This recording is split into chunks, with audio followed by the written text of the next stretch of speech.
नवी मुंबईत नियोजनबद्ध पार्किंगची सुविधा असावी यासाठी ऑक्टोबर 2016 मध्ये दिलेल्या आदेशाकडे दुर्लक्ष करून 2020 मध्ये नवी मुंबईसाठी तयार करण्यात आलेल्या विकास नियमावलीमध्ये पार्किंगच्या दृष्टीने आवश्यक ती सुधारणा करा, असा आदेश मुंबई उच्च न्यायालयाने राज्य सरकार आणि नवी मुंबई महापालिकेला शुक्रवारी दिला।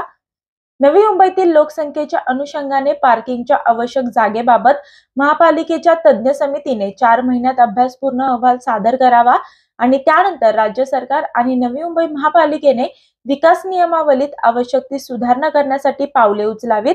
यासोबतच ही सर्व प्रक्रिया एका वर्षात पूर्ण करावी, असे आदेश मुख्य न्यायाधीश देवेंद्र कुमार उपाध्याय आणि न्यायाधीश आरिफ डॉक्टर यांच्या खंडपीठाने दिले। नवी मुंबईचे रहिवासी संदीप ठाकूर यांनी विकास नियमावलीला उच्च न्यायालयात आव्हान दिले।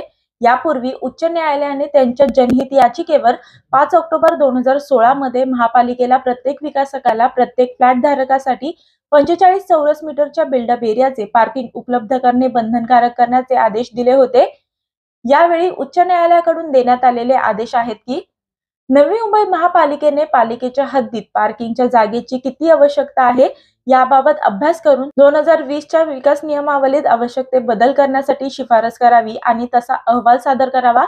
तसेच हा अभ्यास पालिका आयुक्तांनी नेमलेल्या तज्ञ समितीने करावा आणि 4 महिन्यात अहवाल सादर करावा। यासोबतच MRTP कलम 37 अंतर्गत पार्किंग संदर्भात हरकती आणि सूचना मागून विकास नियमावलीमध्ये आवश्यक ती सुधारणा करावी आणि ही सर्व प्रक्रिया एका वर्षात पूर्ण करावी, असे आदेश उच्च न्यायालयाने राज्य सरकार आणि नवी मुंबई महापालिकेला दिले आहेत।